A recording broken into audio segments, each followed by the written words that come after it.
As inventions go, the Haber-Bosch process might be the most important for human survival. It enabled mass production of nitrogen fertilizers, which help our farms produce more than ever before.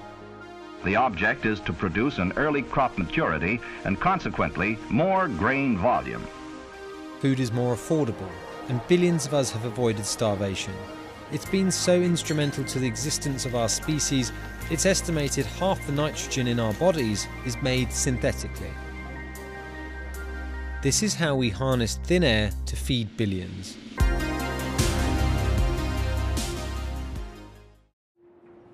Around the beginning of the 19th century, population started to grow faster thanks to the Industrial Revolution. But it was hard to grow enough food. Harvests are unpredictable and could take months to renew for the next planting. It became clear to scientists that nitrogen was a key ingredient for growing crops. In nature, when plants die, the nitrogen they contain returns to the soil and new ones grow using it. But agriculture disrupts that cycle. So farmers started using manure and compost which contain nitrogen. But it was never enough. By the mid-19th century, the superpowers of the time went to extraordinary lengths to get better fertilizer. Hundreds of British, German and American ships travelled to islands off the coast of Peru to load up on bird droppings. Guano has high nitrogen content, so thousands of tons of the stuff were mined and shipped across the Atlantic. But it ran out. Luckily for the men mining it, something more plentiful and nitrogen-rich would come along. In 1909, German chemist Fritz Haber managed something that had eluded scientists for decades. He synthesized ammonia from nitrogen gas. Even though 78% of air is nitrogen, turning it into useful ammonia fertilizer is extremely difficult. Nitrogen doesn't exist as a single atom. It exists in a largely unreactive form, as two atoms coupled together with triple bonds, the strongest in nature. Simply put, it's incredibly hard to break down. It happens naturally, but it's rare, either by lightning pulsing through the air or bacteria slowly eating away at rotting vegetation in the earth. Haber initially tried to mimic a thunderstorm to produce nitric acid, but he only got small amounts, so he began to work with high temperature and high pressure. Germany's largest chemical company, BASF, had engineer Carl Bosch help Haber turn it from a lab experiment into a commercial process.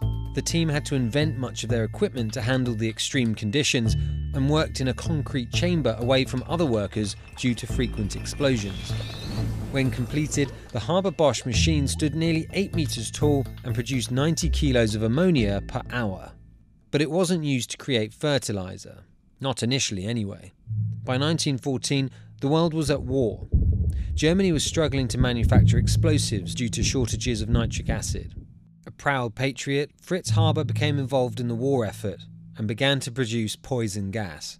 In 1915, chlorine and mustard gas at the Battle of Ypres would kill tens of thousands of troops. Haber reportedly watched the field of battle as the gas was released on Allied troops.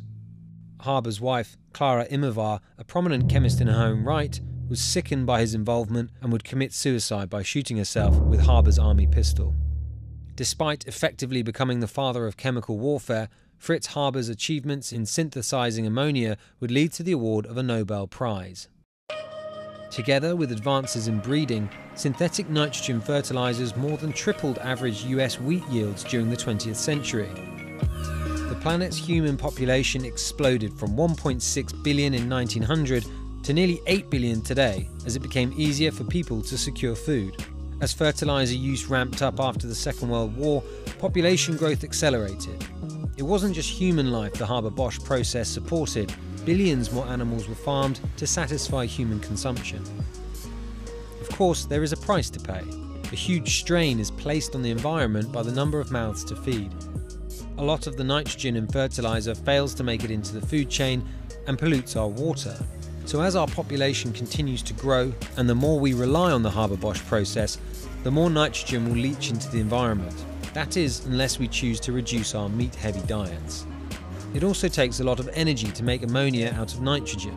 The process burns 3% of globally produced natural gas and releases another 3% of carbon emissions, so it isn't a guilt-free miracle.